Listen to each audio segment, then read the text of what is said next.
Hello viewers, welcome to my channel Science to Technology. In today's show, Science Thursday, we're going to talk about fiber optic gyroscopes. So let's dive deep into it. Now, why the heck do we need gyroscope? Well, very simply, we need to know our orientation. Basically, are we pointing here or are we pointing there?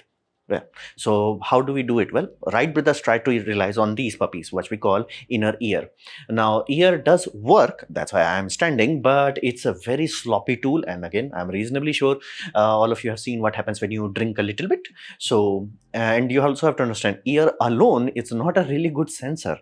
Ear is very what you call crude data sensor. So we have to utilize our eyes, and then our brain takes data from eyes, ear, then it's like, okay, I got this, what happened. Meaning, if you are in a plane and you are flying through a foggy environment, you have no idea what the hell is happening, because the ear's data would barely tell you anything. So we have learned it the hard way. Like in the early days of basically Wright brothers, people like, yeah, we can look and fly, and they're like, yeah, no, very quickly, like very good. As our altitude started to grow, as the distance started to grow, we're like, bro, we have no idea what the hell is going on. So fundamentally, we need something that can tell us absolute truth. Meaning, if we are 15 degrees from north, we should know that we are freaking 15 degrees from north. If we are 10 degrees from the south, we should know 10 degrees from south. So we need something that tells absolute truth. Now, machines, when you're talking about, be it a drone, be it a rocket, or be it a missile, these puppies need very fast update. Like, that's why human can't actually control something that is going ludicrously fast.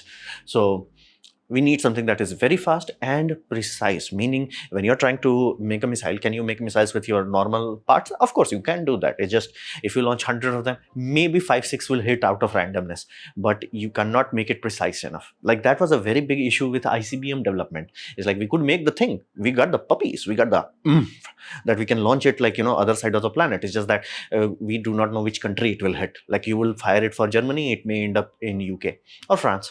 So you have to understand, we need precise data. And automations, autopilots, missiles will simply not work if you do not have precise, absolute truth of data. So that's why we need gyroscopes. So we started with mechanical gyroscopes. Now, mechanical gyroscopes, these started to come into the picture in the 1910s, first for naval vessels and then aircraft and all that. And the reason why it happened in that time is simply because once we figured out how to miniaturize motors, because the technology, the mathematics, those were sorted. It's just like, have a mass, spin it as fast as possible. And if you do not have the luxury of mass, like let's say naval ship, you can make the gyroscope as big as possible. But in a plane, if you do not have that luxury, what can you do? Well, in those sort of scenario, because again, aircraft's electronics were generally designed for 400 hertz, the motor can spin very fast. How fast? Even things like this, they can easily have a rotor that is spinning at 20,000 or maybe even more than that. So we figured out how to do that part very well in the basically World War I and World War II. We figured out how to miniaturize the motor, have enough oomph that even with very lightweight discs, we can spin them fast enough where it's like actually reliable. And if you really need like double whammy, you can have like, best of both worlds. Have a very powerful motor, have ludicrously heavy discs. If you have both of them, then you're going to have a very robust time. Naval ships had like very good inertial navigation system for that reason. And to make sure that RPM of this can be maintained, they'll generally basically pull a low vacuum on it, or pull 100% vacuum, flush it with helium, and then you're going to have fun with it. And you give it power, it gives you horizon lock. Basically, you start spinning it, that's it. Your plane can go like this, whatever has you. This will be remained locked.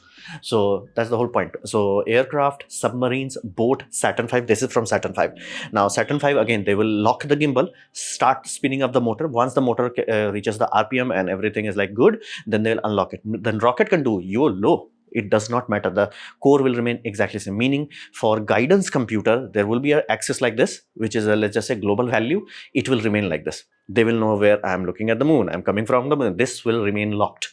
So it does work. Very awesome technology. Basically, majority of human progress happened on its back. So things work quite well.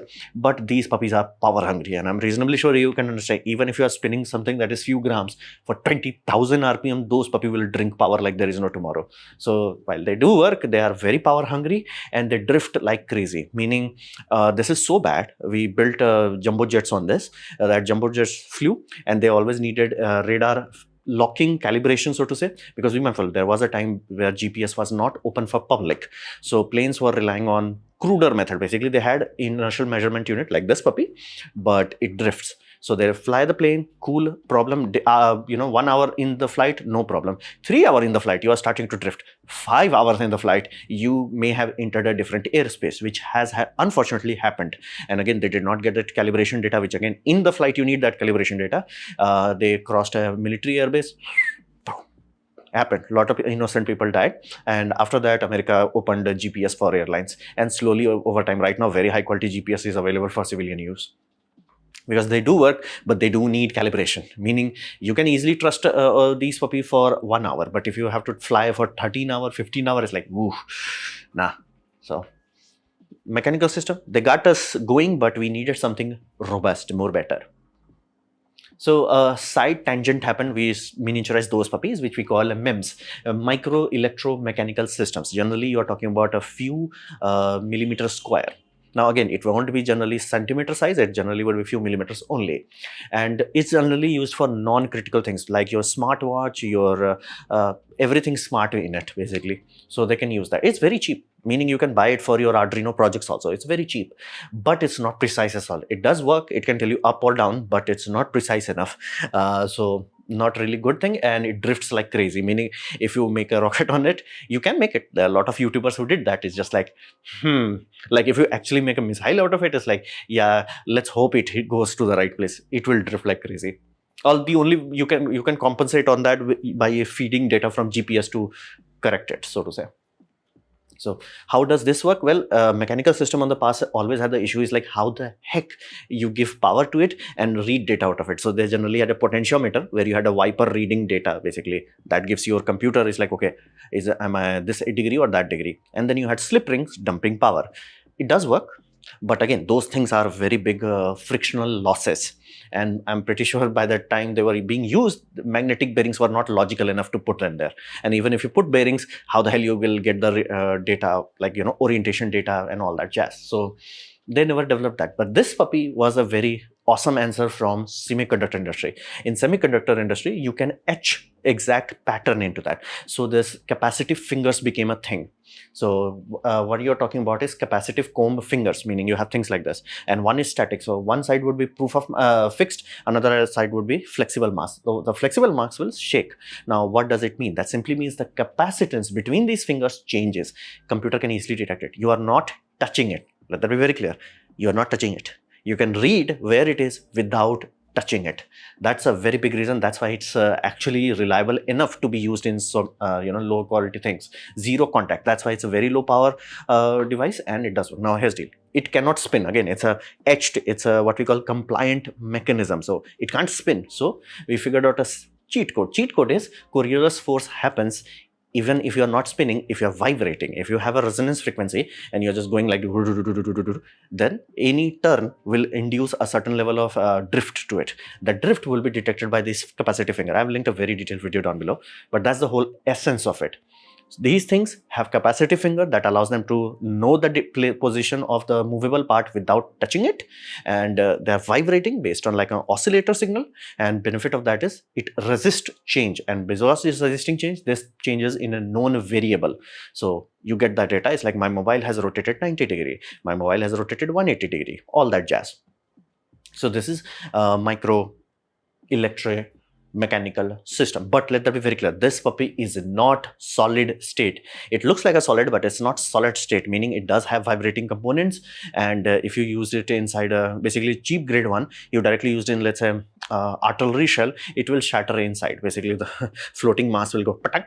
So for that reason, these are not suitable for something where you need absolute solid state. It's close, it's miniature. From outside observer, it will look like solid state. It's not solid state. Let that be very clear. Do not confuse this with solid state. It does have to move and all that.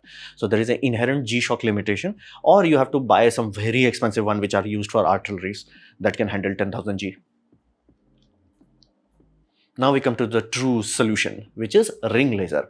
Now this one was kind of an effect. Now the effect is very simple. You take a laser, okay, you send it through a beam splitter, and then you just yeet laser on two paths. One is clockwise, another is counterclockwise. That's all you do. Now here's the deal. Once they combine again in the beam splitter, you let it go to a detector. At the detector, it will create a base pattern, an infringing pattern. Okay. Now, once you spin it, basically assume this is the axis coming out of television and you spin it. What happens? Look from photon's point of view. Path literally changed.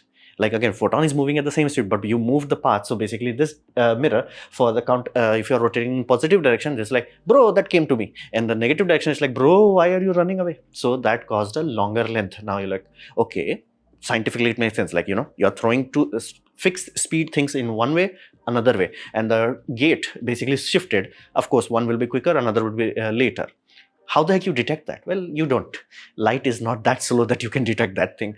However, because light is what we call wavelength, it has wave properties, meaning you can create what we call interference, meaning this puppy. So at this detector, you're not seeing which path light is coming first or later. You can't do that. Light is not that slow. So you can create an interference pattern. And based on the movement, the interference pattern moves. So this pattern is on your sensor, and sensor is like, whoa, whoa, whoa, whoa, whoa, whoa, whoa, whoa. You can easily detect it. Super easy. Meaning this we figured out by the late 60s, so to say. And by 70s, this was like, yeah, we got this. Planes started to touch into it. ICBMs, ooh. Like this puppy made ICBMs reliable enough where there's like, yeah, if you're gonna launch it, it's gonna actually go where we want it to go. This made it reality. And it's 100% solid state. There is no physical movement in this puppy, unless you are talking about the dithering motor, but we'll talk further in that. So 100% solid state and very high precision, because again, you are talking about light path and infringing pattern. It's precise as hell, meaning if you are creating inertial reference lock like this, you can launch from America and go to Soviet Union, and you will be precise enough to be like, yeah, I wanted to hit the city, I hit the city. Now again, you can't hit a moving truck. It's not that precise, but very close. Like it is precise enough where people started to finally develop ICBMs reliably, so to say. 100% solid, very good precision, and generally you have a glass crystal, a specific crystal depending on your requirements, and you drill path into it. So what you are saying is basically neon glow tube. So in that path, you basically put a very high voltage. So you have two anodes, one cathode generally, and the voltage you are talking about is 2.5 kilovolts. It's a neon tube, ludicrously high voltage. Thankfully not high current, so it's only 10 watts of power generally, and it creates generally gas mixes helium neon, and you're talking about 632 nanometer red laser. So you are getting that laser output. And again, it has generally two mirrors, three. This is a pyramid structure. Generally you can have a square structures, or you can even have a rectangle structure. That's also possible. So all you need is path where this thing is glowing, lasers are going out, you have mirrors that are reflecting it, and then you have a place where you have letting it collect into the photodiode. And all the photodiode detects is basically change. It does not detect what's happening, it just detects what is the changing. Based on that, you can be like, okay, if it changes in this direction, that means you are rotating 5 degrees positive. If it changes in that direction, 5 degrees negative. Nothing more than that. And it's quite reliable, quite robust, all that jazz. But it does have an issue, because you are talking about a gas cavity, lasers going back and forth. You have a risk that if you're rotating slow enough, you can compound a certain wavelength, so to say. And again, I do not understand the quantum physics level of it, but laser does not like that. It's like, if it's like, no, especially in this gas cavity.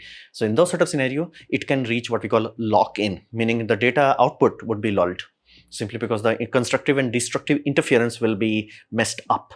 So in some older designs, it will literally stop working. In newer ones, it's like, yeah, it will not give the reliable data. So to solve that we will generally see this vibrator motor. So this vibrator motor, again, 400 hertz. So that induces enough vibration that it will always be like, okay, I'm there, I'm moving.